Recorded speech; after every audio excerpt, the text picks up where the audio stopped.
Hello and welcome back to Cultural Geography. So this is a lecture about obesity and is not one that's covered in your textbook. So in this video lecture, I will explore what obesity is, the spatial temporal pattern of obesity rates, and some possible correlates of obesity. In this video lecture, I mentioned quite a bit about percentages and numbers related to obesity. You don't need to know these percentages or numbers for the test. The important thing to know are the overall trends, spatial patterns, causes, and consequences of obesity. So on that note, let's get exploring. So before we can discuss obesity trends and the correlates, we need to have an understanding of a few basic definitions. So what does it actually mean to be overweight or obese? So at the most basic, the words overweight and obese are ways to describe having too much body fat. For example, if you are 5'9" and weigh 149 pounds, your BMI is 22 and normal. If your weight increases to 182 pounds, for example, your BMI is going to be 27 and you are now considered overweight. And if it increases further and you weigh 236 pounds, for example, your BMI is going to leap up to 31 and you are obese. So don't worry about the formula or calculating BMIs. This is just an example to give you an understanding of how BMI works. So if you're interested in knowing what your own adiposity is, I would suggest Googling BMI, and you'll find many free BMI calculators. So after decades of research have shown that BMI provides a good estimate of quote-unquote fatness and also correlates well with important health outcomes like heart disease, diabetes, cancers, and overall mortality. So here's just this little diagram in terms of how to calculate your BMI and what your BMI says, but you can, as I mentioned, go online, you can find a free calculator and it will report all this information for you. So geographers, policy analysts, health officials, local and national governments, just to mention a few, are concerned with where obesity rates are highest and why they are higher in these areas. So as a geographer would ask the question, where? So where geographically are obesity rates the highest? And then they'd ask, why are these rates high in the US and increasing? And why is there a significant geographic variation in these rates? So this is how a geographer would come after this kind of study. So obesity is one of the biggest drivers of preventable chronic diseases and healthcare costs in the United States. Currently, estimates for these costs range from $147 billion to nearly $210 billion per year. Obesity is an important and growing public health issue. Obesity is the precursor for a variety of chronic diseases such as diabetes, hypertension, coronary heart disease, stroke, and renal failure, all of which are preventable. In addition, according to the U.S. Department of Health and Human Services, over the next few decades, life expectancy for the average American could decline by as much as 5 years unless aggressive efforts are made to slow rising rates of obesity. Furthermore, the U.S. could be facing its first sustained drop in life expectancy in the modern era. So these two statistics should be shocking. Does the problem vary geographically within the U.S.? And has the magnitude of these problems changed over time? And that's what we want to kind of look at and understand. So we'll take a look at the State of Obesity website, which is a fantastic interactive map of obesity rates and trends by state. It also has lots of other interesting facts and helpful information about obesity. So I really encourage you to take a look at this website. So quickly we'll take a look here, and we will kind of scroll back here to 2008. And in 2008, we can look at this, and we can see that most states have obesity rates somewhere about 32.5 or less. For example, we can look at Mississippi, and the current obesity rate in Mississippi in 2008 was 32.5%, and it was #1 ranked obesity for all 51 states. Here they're using 51. And we can look at Alabama as number 2, West Virginia is number 3, and I would suspect that the demographics of West Virginia are probably quite different than Mississippi and Alabama, and maybe so with Tennessee, which is at number 4. And we can go all the way to Colorado, which is ranked 51. It's at 18.9%. So we can see that obesity varies significantly from state to state. And we can look here at Idaho, is ranked 33 at 24.8% in 2008. Then we can kind of zoom up a little further, and we can go to, like, say, 2012, and let's see what happens here. Well, every state is increasing in terms of obesity rates. So now we can look at, we can see Louisiana, for example, here is ranked number 1 now at 34.7%. And we can see that Mississippi is 2nd. Arkansas now is number 3rd, no longer West Virginia, and so forth. And even Colorado has moved up. It's 20.5, but it's the lowest, and it's always been the lowest. And the question is, well, why is Colorado always the lowest in terms of obesity rates? And that's a very interesting question that would be. Idaho has moved up to 26.8, and we're now at 32. So it's varying. And then we can move up to 2015.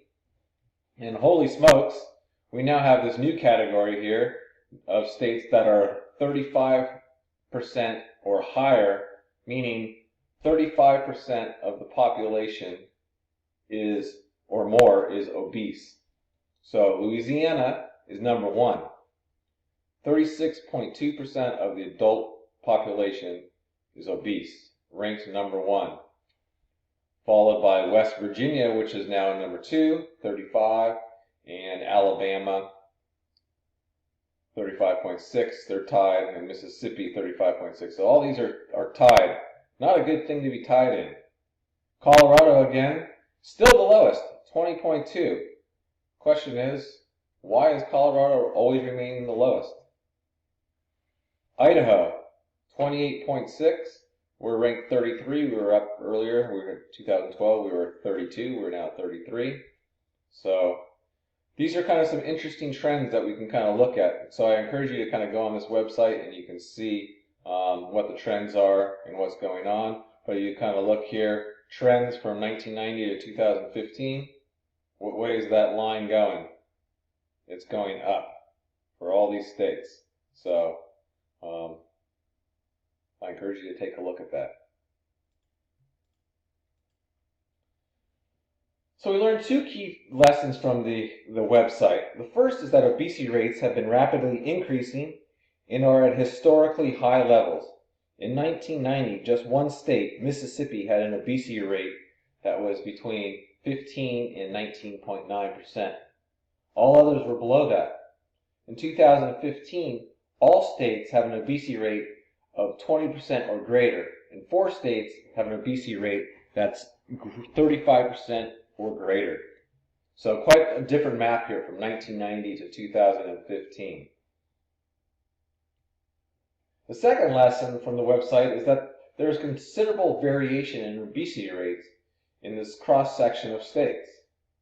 So in this map using 2015 data, we can see clearly, state by state, how adult obesity rates vary from a low of 20.2% in Colorado all the way up to 36.2% in Louisiana. So Idaho is somewhere in the middle at 28.6%. So generally, eastern states have higher rates than western states. Of particular note is the higher rates clustered in the southeast region, Oklahoma, Kansas, Louisiana, Mississippi, Alabama, Tennessee, Kentucky, West Virginia, and North and South Carolina. All have obesity rates greater than 30%. Stop to think about this figure. 30% of the adults living in these states are obese. That's a tremendous number, and it's only increasing according to this data. At this point, you're probably asking yourself, so why do some states have high rates of obesity and others have much lower rates? Why specifically do the southern states differ significantly in the regard from other regions in the United States? So before we answer these questions, it helps us to see if there's a similar variation in obesity rates in this cross-section of counties within a state. So the latest county level data I could find was for 2012, but we can clearly see that obesity rates vary significantly within a county. So the question again is, why do these obesity rates vary by county? So let's take a look here. We can see in some of these counties, we can see these areas in here, these small high rates areas. Those are going to be very specific areas. They are going to be Indian reservations.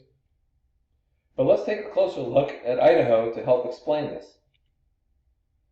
So from this map, we can clearly see that obesity vary from county to county, with Ada and Blaine County have the lowest obesity rates for Idaho at 21.8 and 15.1 respectively, and Nez Perce and Lincoln County have the highest rates of obesity at 29.9 and 29.3 respectively.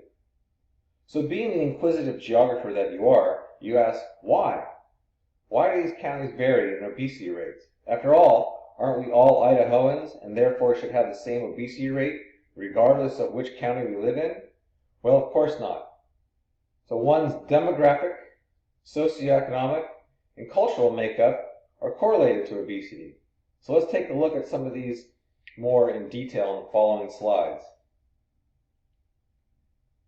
So Idaho now has the 33rd highest obesity rate in the nation, according to the State of Obesity Better Choice Policies for Healthier Americans in 2016. Idaho's adult obesity rate is currently at 28.6%. It's up from 18.4% in 2000 and 9.3% in 1990. So if you look at some of these demographics for the population of Idaho, we see it varies. So here, to look at obesity rates by age, we can see that those that are aged between 45 and 64 have the highest obesity rates. And you might understand, well, why? You could speculate. Maybe these are kind of more the working class people, or working age group people, I should say. They're more sedentary. They're not moving around very much, as opposed to younger people who are maybe more active, and older people who are maybe retired and they're out doing various things. We can also see Latinos have a higher obesity rate than white, and men very, very slightly perform, have a higher obesity rate than women do. So we can see this trend here has been kind of consistently going up. So here are some health stats for Idaho as well. Certainly don't have to know these numbers, but we can see kind of the current adult diabetes rate, 8.1%, 45th out of 51 ranking in diabetes, and so forth, and hypertension, obesity-related cancers. So they're reporting all numbers. Unfortunately, a rate would be more interesting to see than just a number, because a number is only going to reflect the population, whereas if we saw this as a rate, we could see how that compares to other states. So still kind of interesting, these numbers and how they are increasing over time. So is the cause of obesity a result of genetics, socioeconomic factors, culture, or some combination of all three? Well, since this is a geography course and not a genetics course, we'll focus our attention on the last two causes, socioeconomic and cultural. So in epidemiological studies, there's two broad sets of socioeconomic variables that have been found to be significant in explaining geographic variations in obesity rates. So the first set includes the individual characteristics, particularly age, gender, race, income, and education. So there's strong evidence of age, gender, and race correlating to obesity. And the evidence of income and education is relatively less strong than the previous ones I mentioned. The second set includes these contextual or external factors and their relationship to the individual's interaction with others and his or her geographic and social environment. So these contextual factors are usually separated into two complementary parts. Part A is the so-called institutional effect related to the incidence of local economic constraints, public health services, and physical environmental conditions. For example, if If a neighborhood has only fast food restaurants and markets that don't supply healthy food alternatives, or if a neighborhood provides few alternatives for physical recreation, then we would expect a tendency towards individual behavior that increases obesity rates. And studies have shown that this proximity and accessibility of green space in relationship to residential areas appears to affect the overall level of physical activity of inhabitants. For example, people are much more likely to go for a walk if they live close to a park.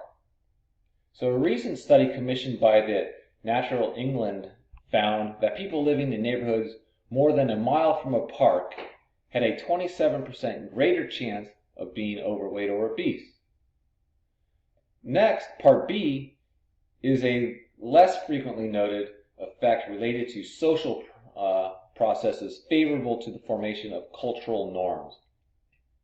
So here, the idea is that individuals view their BMI in a way related to local norm, and to the extent that different places have different norms for body weight, it will be easier and more likely for any individual to be overweight or obese in a place where many others are similarly disposed. The implication, neighborhoods with high obesity rates are likely to continue to have high rates, and other things equal, increase those rates. This is an instance of the idea that cultures are learned. For example, if an individual is part of a culture where the norm is to not engage in physical activity during leisure, then that individual is less likely to do so. Or if the norm is to eat unhealthy food, then the individual is more likely to eat unhealthy food as well. So, for a more in-depth look at the cultural influences on obesity, please be sure to read the article titled Social and Cultural Influences on Obesity, which is posted in Blackboard as a required reading. So let's turn to the next slide here. So this data from the 2010 Behavioral Risk Factors Surveillance System, or short BRFSSS, is a survey of 288,000 adults. So all these cell entries are percentages.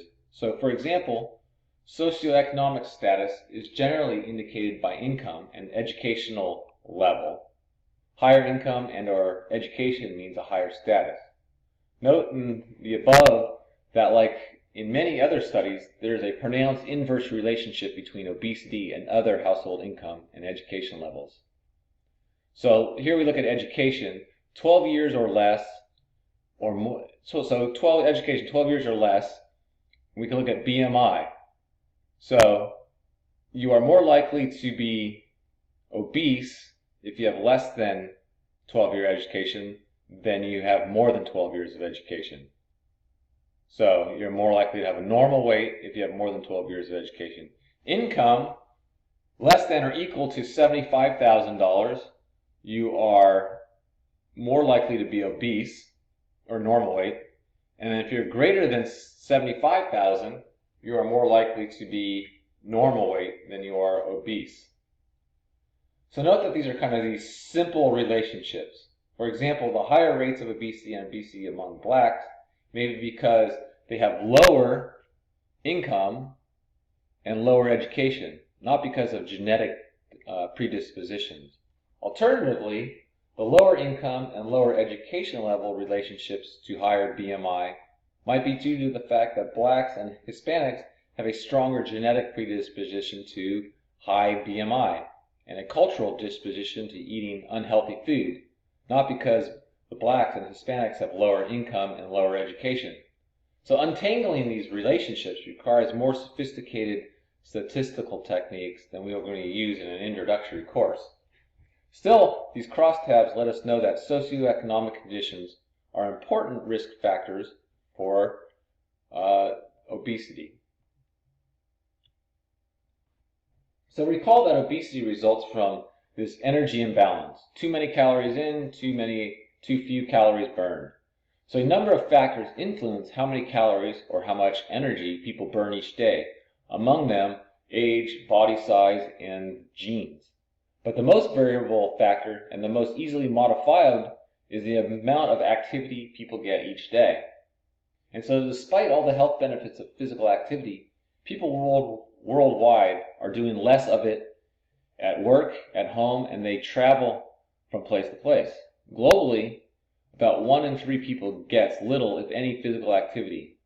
So physical activity levels are declining not only in wealthy countries such as the US, but also in low and middle income countries such as China. And it's clear that this decline in physical activity is a key contributor to the global obesity epidemic, and in turn, in rising rates of chronic diseases everywhere. So if you're interested in what the recommendations are for physical activity, I suggest you Google the Center for Disease Control and Prevention for this information. So let's turn our attention to the two maps showing physical inactivity here for 2006 on the left and 2015 on the right. So in 2006, Mississippi had the highest rate of physical inactivity at 31.6%. So that means 31.6% of the people there are not physically active, followed by Louisiana at 31.3% and Kentucky at 30.6%.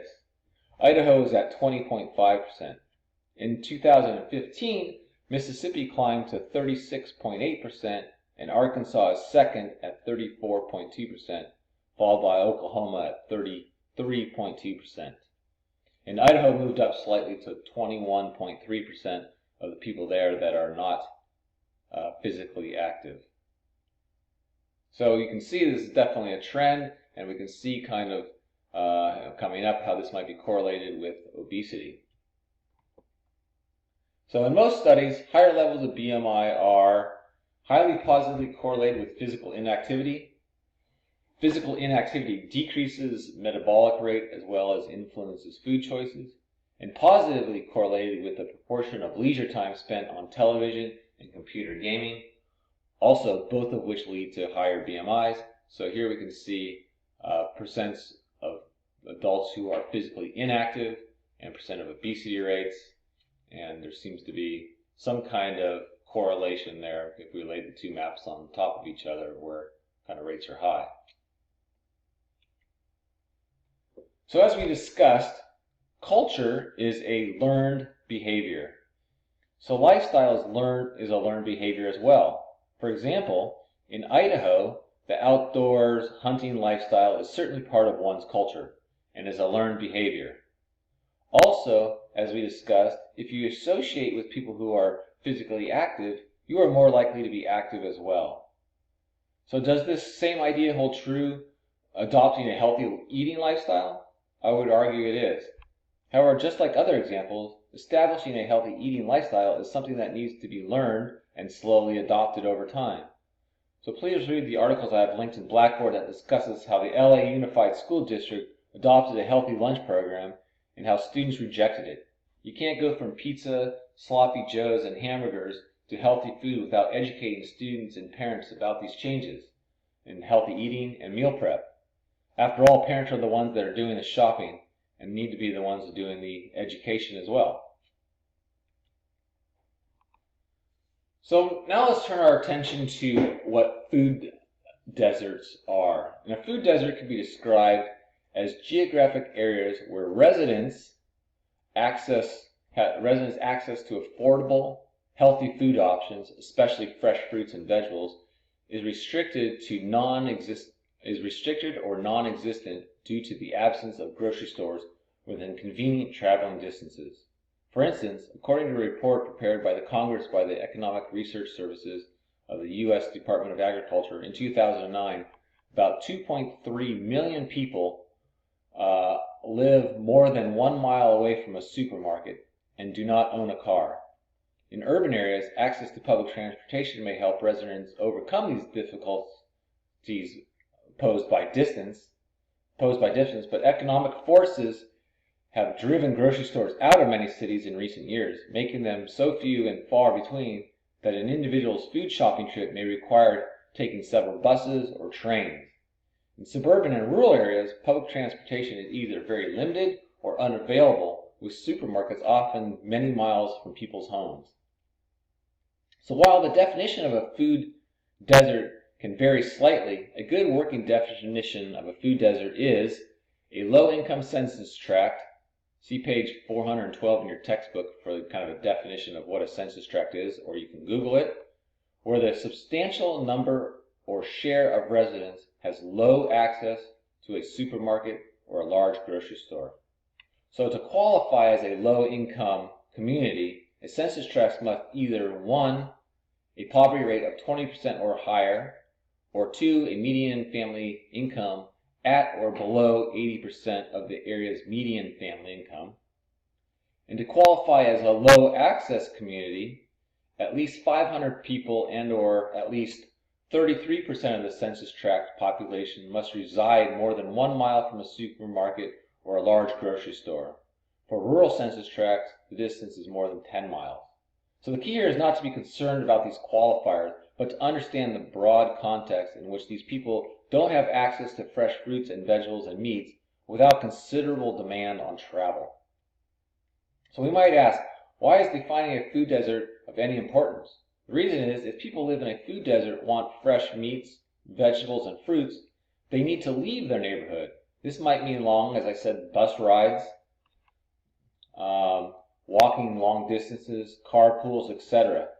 This might very well dissuade people from purchasing these items and choose food items that are convenient and available in their neighborhood that are poor in nutrition, such as fast food or food from a Jackson's type gas station.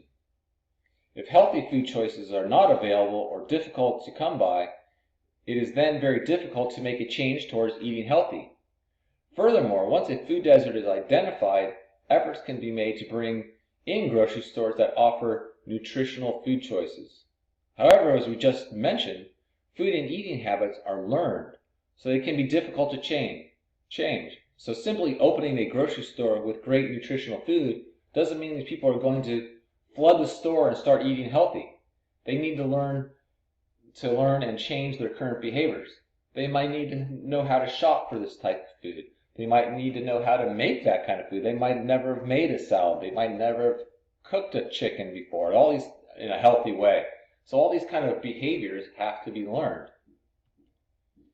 So here's a portion of a food desert map from the U.S. Department of Agriculture. And the green census tracts are low income and where a significant number of share of residents is more than 1 mile for urban and 10 miles for rural from the nearest supermarkets. So here we can see in Boise and kind of the surrounding area, in Nampa and Garden City, there are food deserts around. And so it's kind of an interesting map. If you Google this, you can kind of look at food deserts across the United States. So on that note, I will see you in the next lecture. Have a great day.